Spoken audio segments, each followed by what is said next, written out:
Welcome to All Steelers Talk, your home for everything Pittsburgh Steelers, presented by allsteelers.com. Hello, beautiful people of Steelers Nation. Thank you so much for jumping on to another episode of All Steelers Talk. Find us on youtube.com/allsteelerstalk or anywhere you get your podcasts. I'm your host, Noah Strackbine, joined every Friday by my main man, Derek, the Kid Bell. The Pittsburgh Steelers, plenty going on. Just finished Omar Khan's introductory press conference. In the meantime, Brandon Hunt is on his way to Philadelphia. A couple more hires in the front office. OTAs week 1 just got wrapped up, started slow, ended fast, in my opinion. It's a beautiful day here in the Burgh. I'm about to go drink a ton of homemade wine this weekend in the good old Jessup. Tell you about that later. How you feeling, my friend? Doing all right, man. We've had pretty good weather here in the Ville too, so I can't really complain too much. So it's a lot better than it raining every day like it was doing a couple weeks ago. So yeah, big facts. The last time we talked, actually, you were saying how it was just so raining. Feel like I'm living in Seattle. Yeah, it was bad. It did get bad. It rained today 4 times. If it makes you feel any better, now it's just beautiful. So it'll rain on my whole drive, but that's how it is. Before we get into anything, for those of you who don't know, haven't been following along, Derek's out there in the scouting academy, kicking some ass, watching a ton of film. We talked about it a little bit before the show, but how you feeling about it? How's it going? It's going pretty good, man. It's we were talking a little bit about it, but it's definitely not what I expected, but it's been a really good experience. Getting to hear from a lot of a lot smarter football minds than me is always a good thing. We got some of the guys that are involved in the academies, like Louis Riddick, interview for the Steelers GM job. So that's kind of interesting. Mike Sullivan's actually involved in it too. He's part of the quarterback. He's part of the quarterback track, but that's like one of my last ones that I'm going to do. So, it's been really interesting. It's been a good experience. But yeah, I think it's gonna make me better. So that's the whole goal for sure. Who have you talked? Have you heard from Louis Riddick yet? Have you heard from Mike? Or is that just like piece by piece? They'll drop like a total bomb on you with somebody crazy. Yeah.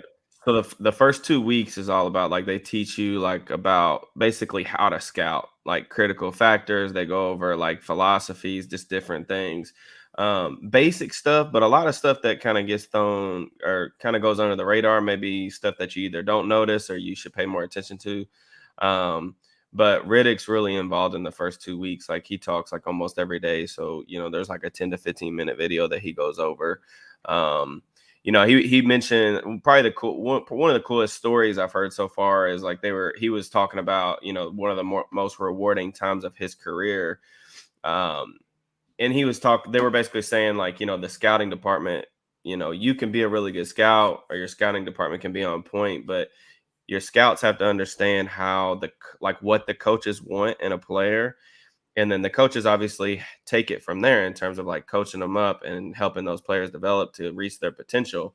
And he was talking about the best example of that he could find was when he was in Washington and they drafted Sean Taylor. So when he was in the scouting department, he was one of the lead guys in Washington. He did this report on Sean Taylor. So, their scouting department had this vision of what Taylor was going to be. And they thought that he had the talent level to transform their entire defense, and that he could do all these different things. And they had this plan for him. Of course, they drafted him. And they said the coaches, it was just everybody was in sync.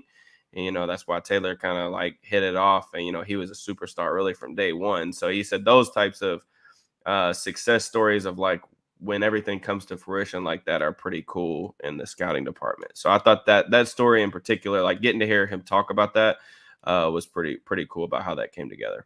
Yeah, that's actually pretty awesome, especially because Sean Taylor is a legend. And sure. Just from the jump, like you said, total superstar. That's sick. That's pretty awesome. I don't get into the film. You get into the film more than anything. You could you could look at a player. I've seen you look at a player and be like, oh, yeah, this, and this. And I'm just like, yeah, man, he's good.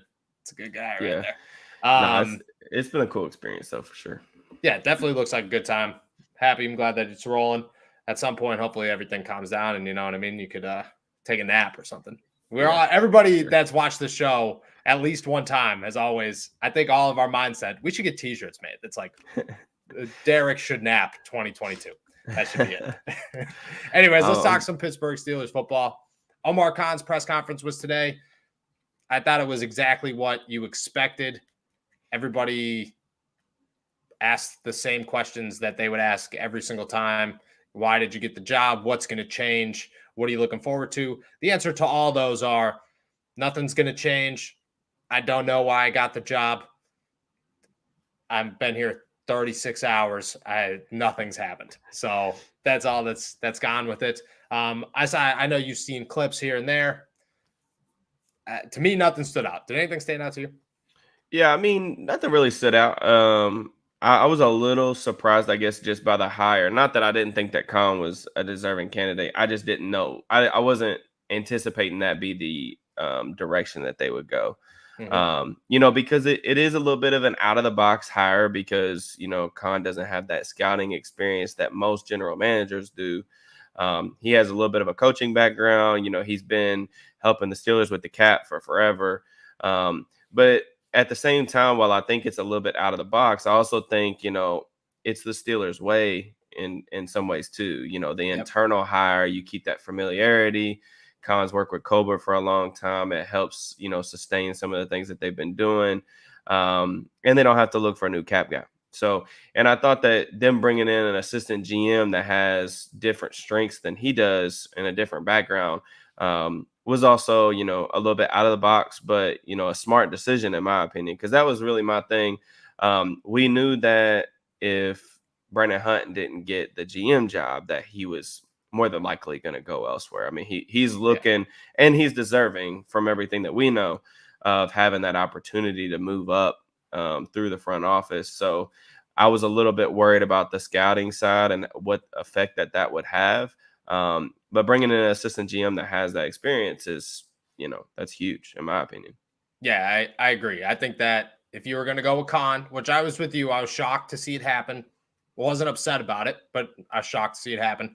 Thought Weidl was the guy that something needed to be done there to keep that scouting side of it. Even Khan said it today that he's like, look, like, I think I'm fluent in everything, but the best leader uses his resources, and Weidl's obviously going to be that resource. Let me ask this, though. Were you surprised that it was Weidl? And, this is nothing against Andy because, I mean, he comes from Pittsburgh. He worked with Bill Nunn. I mean, his resume says that he is going to be a phenomenal assistant GM.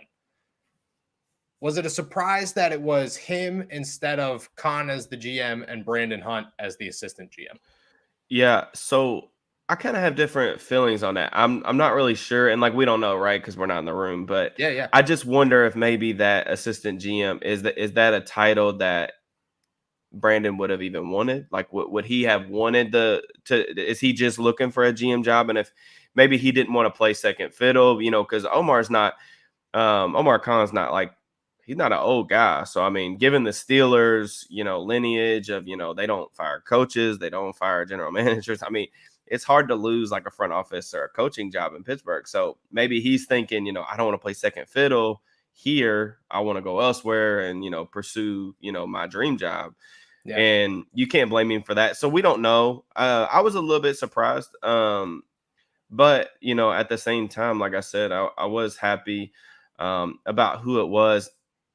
Andy was probably my favorite non-in-house option. I will say that. I wasn't the Doug Whaley stuff really concerned me. I was praying that didn't come to fruition. But if Doug Whaley got the general man, first off, it was just like Doug Whaley was just there to be there. He was a guy from Pittsburgh. I think that needs to be thrown out there. If he got the job, especially after the Jack Ham thing, whether you agree with it or disagree with it, it would have been bad. Like, that would have been the worst move the Steelers have made, and maybe the whole history of the Pittsburgh Steelers. But yeah, like when you look at Andy's resume, I mean, it's extremely impressive in his own right. Yeah. Having started in Pittsburgh under Tom Donahue, he worked with Bill Nunn. Bill Nunn, one of the the most historic scouting figures ever. Yeah. And then, he's worked in New Orleans. He's been in Baltimore where he worked with Ozzie Newsome. Ozzie Newsome, one of the best drafters of all time. And then you look at, he was there when Baltimore won a Super Bowl, when the Steelers and Ravens in 2008, 2010 were going at in the playoffs. Like, he was part of that organization. And then in Philly, they won a couple NFC East titles, and then they ultimately won a Super Bowl with Nick Foles. So it's hard to argue with, everywhere he's gone, really. I mean, they've had success. So you look at his stops in Baltimore and Philly, especially. That's extremely impressive. And another thing about Khan, I guess it kind of makes me think, that Khan was definitely rewarded for his loyalty to the Steelers org too. I know he's been passed up on a lot of GM jobs in the past, but he could have just in the scouting academy, in the world in general. We can always job hop for more money. We can job hop for location, for different things like that. Khan's a guy who's been in this building for 2 decades now. So when you think about that, I mean, that loyalty to the Rooney family, to the Steelers organization, I'm sure that had some form of, effect on the decision too. Yeah, I agree there. I think that's why it really would have shocked me if it was an out-of-house hire that got the GM job. I didn't see an assistant GM job coming, but, now that I have seen it, hindsight, it makes a lot of sense because just like you said, Art Rooney wants to trust this guy, and there's nobody in the building. Brandon Hunt's been here since 2016. I get that, but there's nobody in the building besides Kevin Colbert and Mike Tomlin that Art Rooney trusts as much as Omar Khan. And I think that made that decision probably rather easy for him to say, hey, look at this guy. It's not like he screws up. He does a phenomenal job with what he does. He's been here long enough. I know everything about him. He knows everything about me. I could trust him. Let's make it happen. I'm not upset. I don't think at any point I was like, oh, this was a bad move whatsoever. Now, losing Brandon Hunt, even with the addition of Weidl, how significant of a loss is that for the Steelers? And like in the light of, I know that it might be just a parallel move for Hunt, but one with more upside, and I'm happy for him for that because just like you said, he deserves to be a GM in the NFL at some point in his career.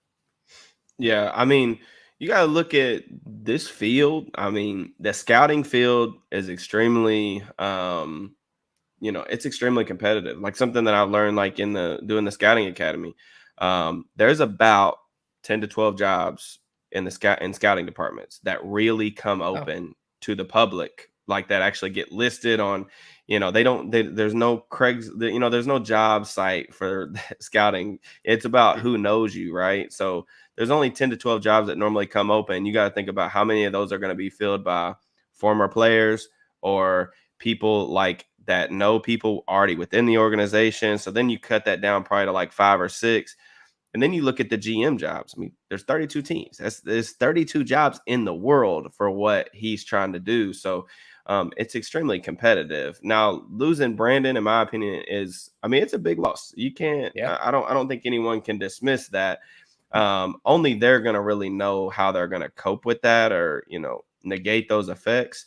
But when I saw Brandon on the pro day trail, like when I went to Cincinnati, especially, he was neck and neck, like in lockstep almost with Colbert. That's really why I felt like I thought he was going to get the position because, Khan was there at Cincinnati, but he was really by himself kind of in the background. Brandon Hunt was, if Colbert was here, Hunt was there. So they were neck and neck, side by side the whole time. So, it is going to be interesting to see, the guys that they bring in. But we'll see. I wish, like you said, I wish Brandon nothing but the best because he definitely deserves an opportunity. Yeah, no doubt. I hope Brandon gets a shot in Philly. I'm excited about Omar Khan. I hope that Omar Khan. There was points where Kevin Colbert, and we can move on after this one, but there were points where Kevin Colbert would dude, Kevin Colbert's just a normal person. And I think that's the biggest thing people need to know about him is that Kevin Colbert will just sit down. He'll pull up in his Buick. He will get out. He'll have a couple of beers with you. He'll just shoot a shot, just chilling, talking normal conversation with anybody. He's talked to me about golf. He doesn't know my name. He's talked to me about golf a dozen times, just like I'm a casual person, just chilling. Oh yeah, hey, did you go here? I'm like, yeah, I did. And now every time he sees me, doesn't know my name, asks me about golf. Normal human being. Khan gives me those same vibes. I like that. Brandon Hunt gives me those same vibes too. But it just shows the atmosphere of the Pittsburgh Steelers. It shows that things are going to stay somewhat the same. All right. Let's talk about OTAs. Super slow start, in my opinion. I was there all 3 days. Tuesday and Wednesday were like beyond boring. Beyond boring. I tried so hard to make something out of nothing. And like there to the point where like, Kevin Dotson and Mason Cole said that Mitchell Trubisky is the number one quarterback. And I was like, yeah, that's a story, I guess, but we all knew that. There's a left guard competition between Kendrick Green and Kevin Dotson that I think is getting super overlooked because if anything, it just says Kendrick Green's playing guard and not center, which should just be a joyous moment for all of Pittsburgh Steelers fans. Besides that, nothing was happening. Then day 3 came. Najee Harris started doing drill after drill after drill, and the man looks unfreaking believable. George Pickens looks like an absolute monster. Chase Claypool's playing the slot. Pat Fryermuth's a beast. Mitchell Trubisky looks like a QB1, at least to this point. I'm sure you've seen your clips. I'm sure you've seen your interviews. I'm sure you've read your stories. I'm sure you have your thoughts. Yeah. What are your thoughts? I'll be honest. I don't get too awful deep into OTA like videos. I know a lot of people I think it's cool because like we get some semblance of football, right? Yeah. And everybody's been waiting for this since the season ended. But I mean, even I'll be honest, like some of those Najee videos that everybody's tripping about, it does nothing for me. I mean, Najee's a freak in general. Like he still looks like the same guy to me that I saw scouting coming out of Alabama. So I don't really get too worked up over that. I do think it's interesting that they're having Green and Dotson compete at left guard, and Mason Cole's getting the first reps at center. Really what I'm most interested in seeing is we'll see if Deontay Johnson shows up to mandatory OTAs. He's in the last year of his contract. Maybe some rumblings that, he might be looking for a deal before he shows up. Who knows? But I think it's going to be interesting to see if he doesn't show, if Pickens gets those X reps. Because I'll be honest with you, and I've said for a long time that I don't think Steeler fans understand how good Deontay is at what he does. But I wouldn't be letting Pickens take those reps if I was Deontay. That's not going to help his value here because Pickens is a guy who, he's really young, and him getting that experience is going to be really good for him. And, he could show up to, let's just say theoretically, which I don't anticipate this happening. Say he doesn't come to OTAs. Say he misses part of camp or something, holds out for a contract. Pickens comes out and he's playing the X spot and he looks really comfortable. The Steelers might be like, well, I mean, we got our guy for next year. You either show up or you don't. So who knows if that's going to happen. But that's what I want to see. I want to see Pickens at the X, whether it be with the first team or second team in training camp. That's one of the things I'm really looking forward to. So, yeah, right now I'm having a hard time deciphering who is the X and the Y in X and Y, right? It'd be X and Y as the outside guys.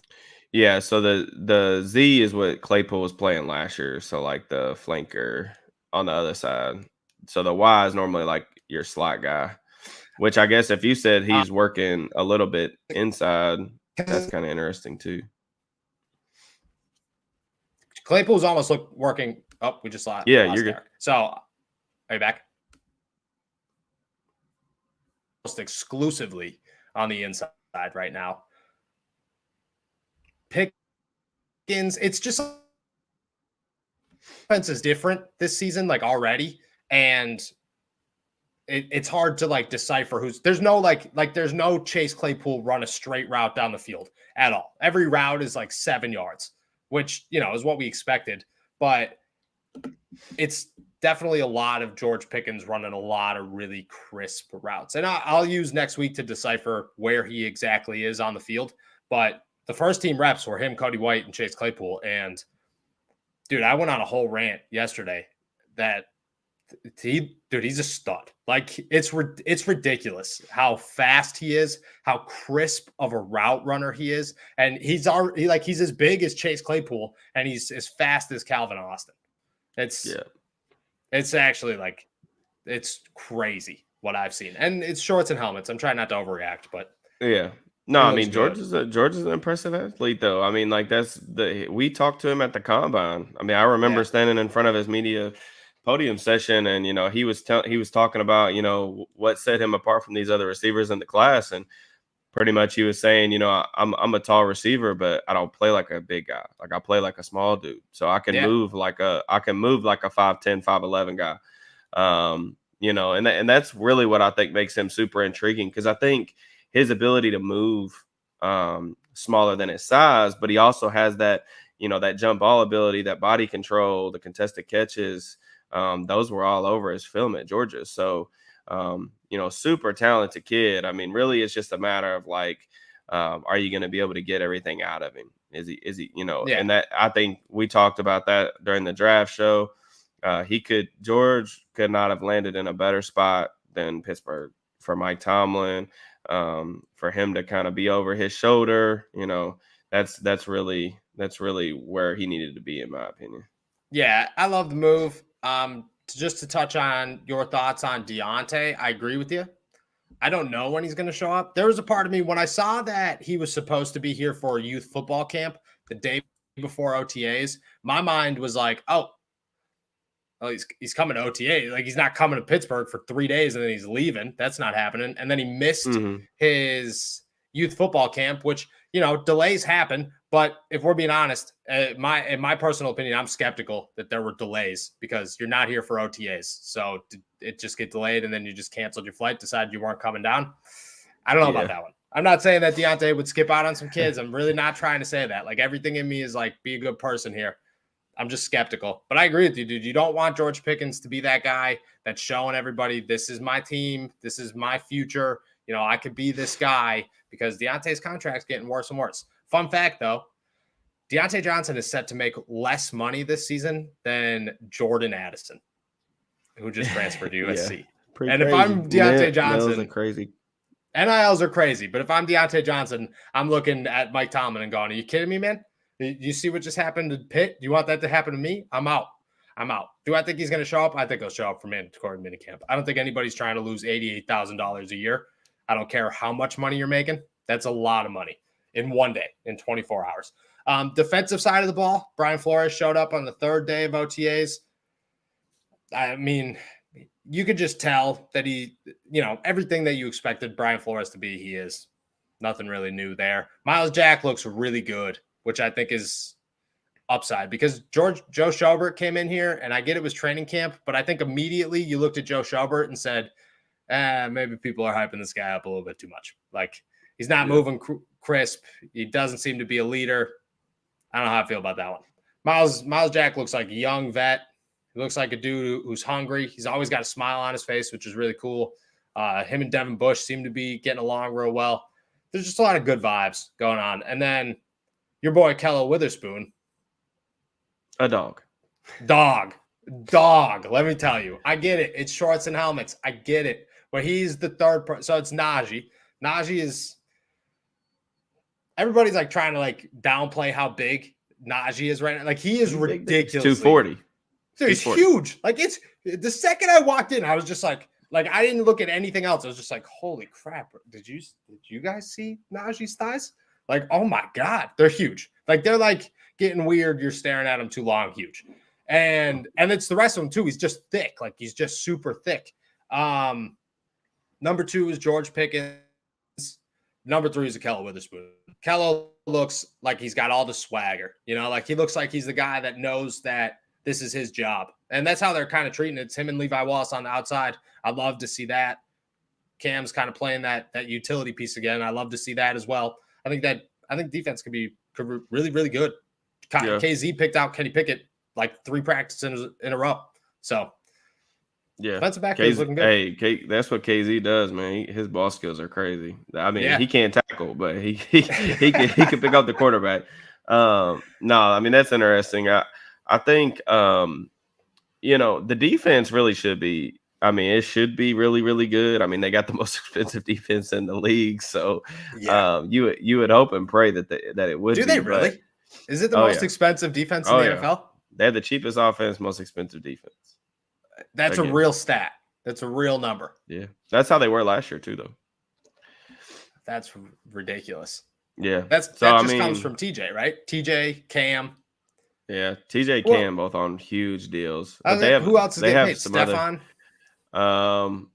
Tua's got a huge deal, and then even their corners, like because the Steelers don't draft, they don't like draft corners high. They have to pay those like second tier market corners, which are like 5-6 million. So it's more expensive than rookies. Then they got other first round picks like Edmonds, Bush, Minka, making first round pick money. But anyway, no, I mean it should be good. I mean we'll see on Tua if he shows up to mandatory OTAs. And where he's at both health-wise, mentally, and we'll see. But, I'm excited about Akilo having a full offseason with the Steelers. That's going to be huge. I tweeted out a stat earlier this week, but Akilo actually led the Steelers like pretty significantly in WAR last year against the pass. I mean, he was way higher than Fitzpatrick. He was higher than all the other corners like Joe Hayden, everybody. Like he was – I mean, you could make a case that Akilo was their second best player after he got inserted into the starting lineup. Like other than TJ, that's wild. You can make that. I mean, he was really, really good, man. Like so, and they need it because they don't have that number one corner. They really need him to be that. And he's shown flashes. It's just about the consistency. So, I wanted to get to a couple comments. Phantom. That's not going to work for DJ, brother. You're going to have to pay. 15 is not working. You're going to have 22. I mean, if Christian 22 max, our minimum. If Christian Kirk's get 18 million a year, man, Deontay's getting close to that. I mean, I think 18 is the starting point. That's what you're hoping he signs for if you get a deal done. It's going to be 20 though, especially if they don't get it done. If they don't get it done this year, it's going to be in the 20s, especially. If they don't get it done this year, it's not happening. It's 22. We could come back 3 months from now or a year and a half from now. Deontay Johnson's next contract will be $22 million a year. Mark my words. That's just where if you're not showing up for OTAs, you mean business. You don't mean business for $18 million a year. Yeah, because the Steelers will give you $18 million a year. Think about it. This $18 million a year for a wide receiver right now is cheap. That's nothing for a guy of Deontay's talent. But that was kind of my argument, though. Sometimes this whole like waiting until training camp to sign everybody thing kind of backfires because they probably 18.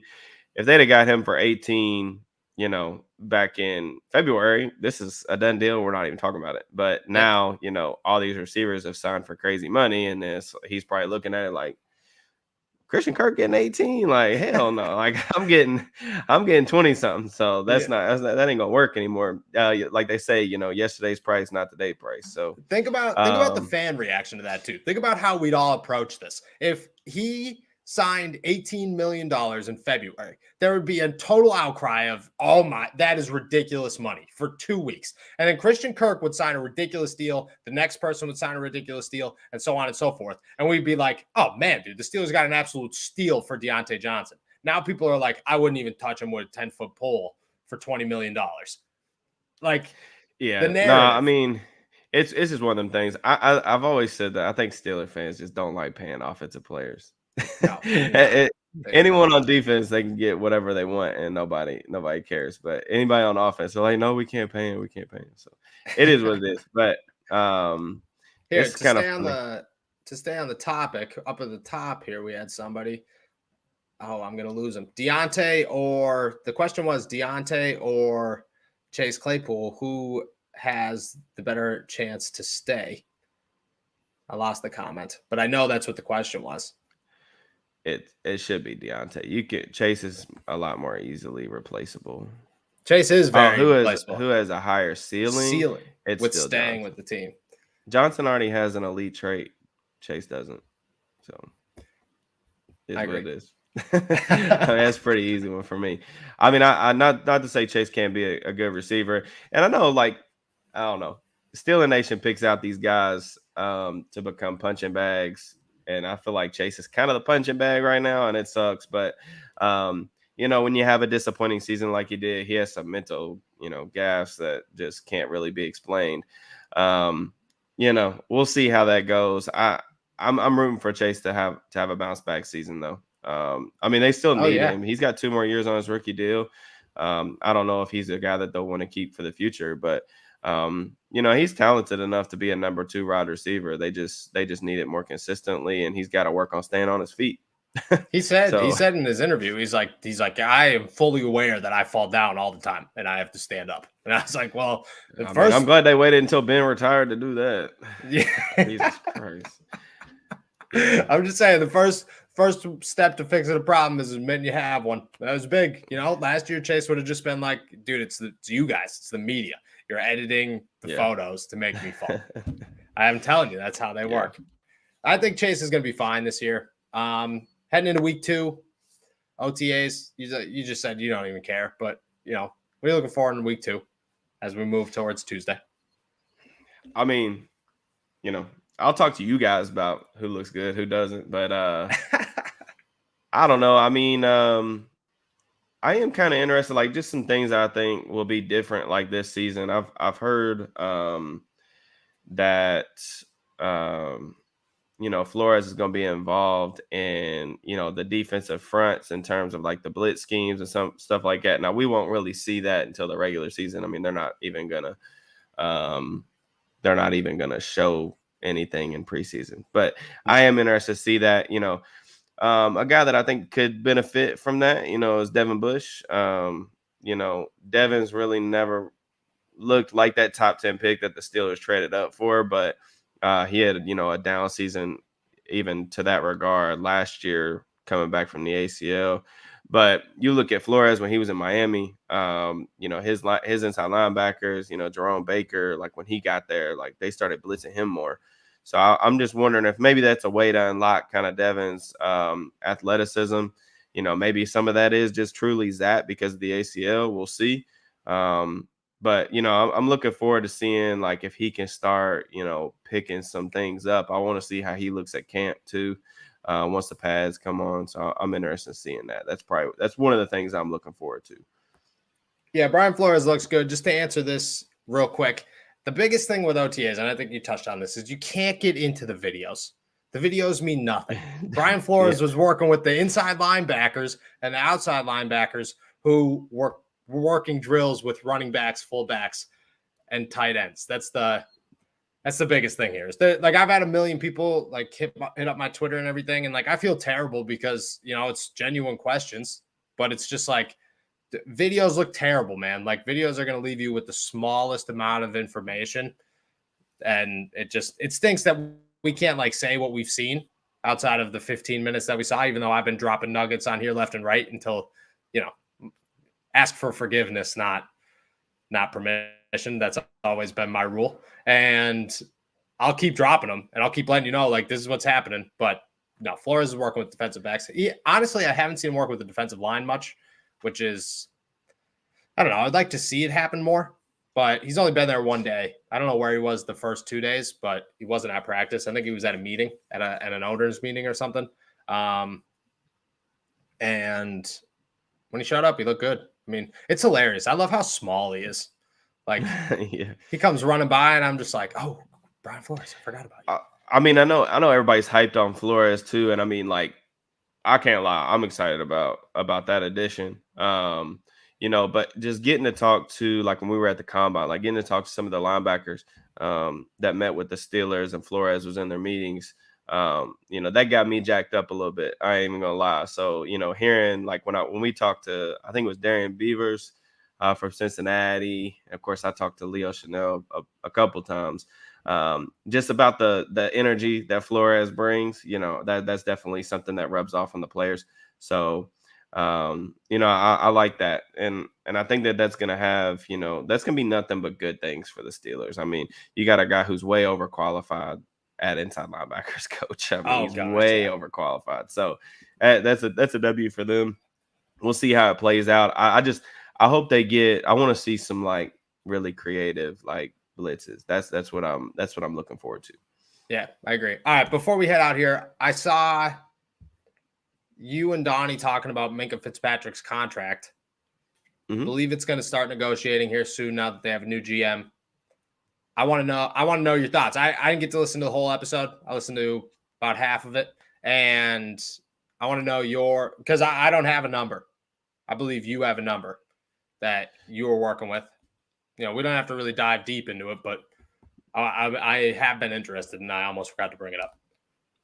Yeah, I mean, to me, I think that Minka's, he's priority number one, even over Deontay. Like I'm a very big proponent that the Steelers should keep Deontay Johnson.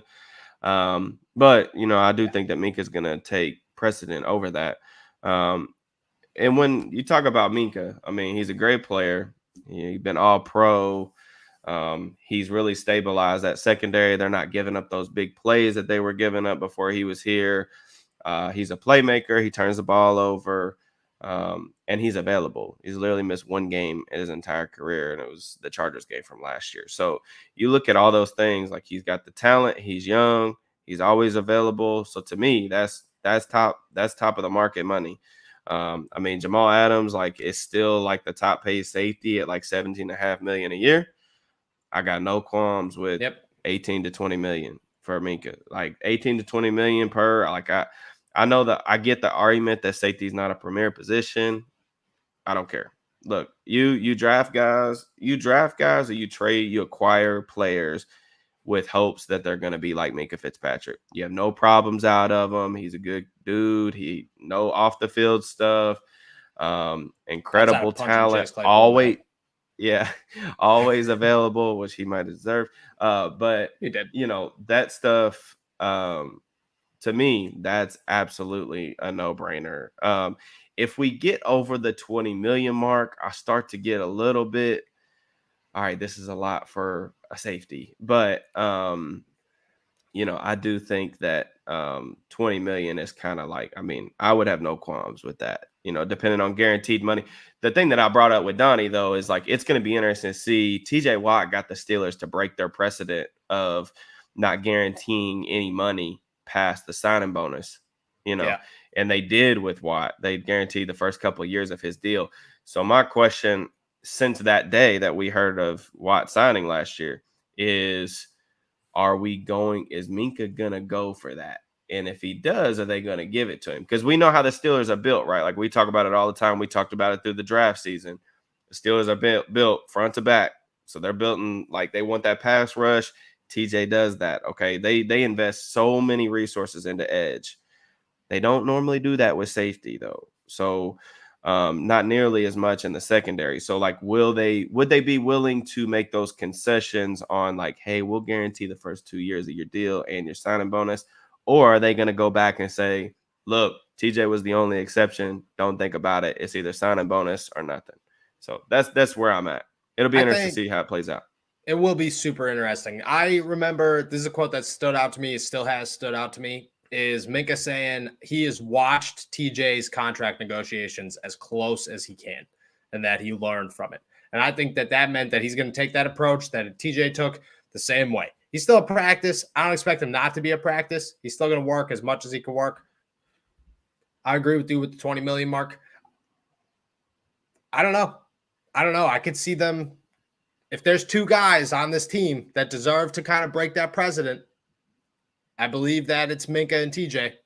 Make it happen. And then I think the harder part's going to be going back to everybody else has to just get that signing bonus money and saying, hey, these guys were special. Yeah. And I mean, that old way of doing contracts too, like with the Steelers not willing to guarantee anything past the signing bonus, that was, like, honestly archaic in its own right. So, like, the Steelers are one of the only teams that were, like, really unwilling to stretch that until TJ's contract.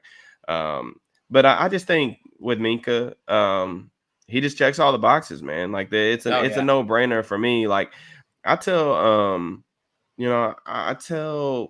Steelers fans all the time, like, when we talk about contracts, like, how everybody freaks out. Like, anytime the Steelers try to pay anybody, especially on offense, like, it's like the end of the world. Like, you don't worry about playing great players, top of the market money. You'd never worry about that. Like, I've always laughed and stuff about people saying, like, they're upset because Ben was getting a lot of money, or Troy was getting a lot of money, or, James Harrison getting a lot of money. Like, you pay your great players. You pay them a lot of money. It does not matter. The thing that you should be wary of is paying good players top of the market money. You don't want to overpay. But great players, you keep those guys in the building, because you're not just going to pick somebody off the street. You got to think about, too, like, if say they don't keep Minka, or they can't come to an agreement, and Minka's like, yeah, I don't want to stay in Pittsburgh. We can't come to an agreement, whatever. What are you going to do to replace him? Like, you're going to draft a safety in round 1. You're going to hope and pray that he's what? He's Minka Fitzpatrick. That's not going to, I mean, the odds of that happening are very slim, man. Like, you just, football doesn't work like that. So, you know, I would like for them to keep him, and $20 million doesn't matter to me. That's all good in my book. I agree. You're not playing Madden.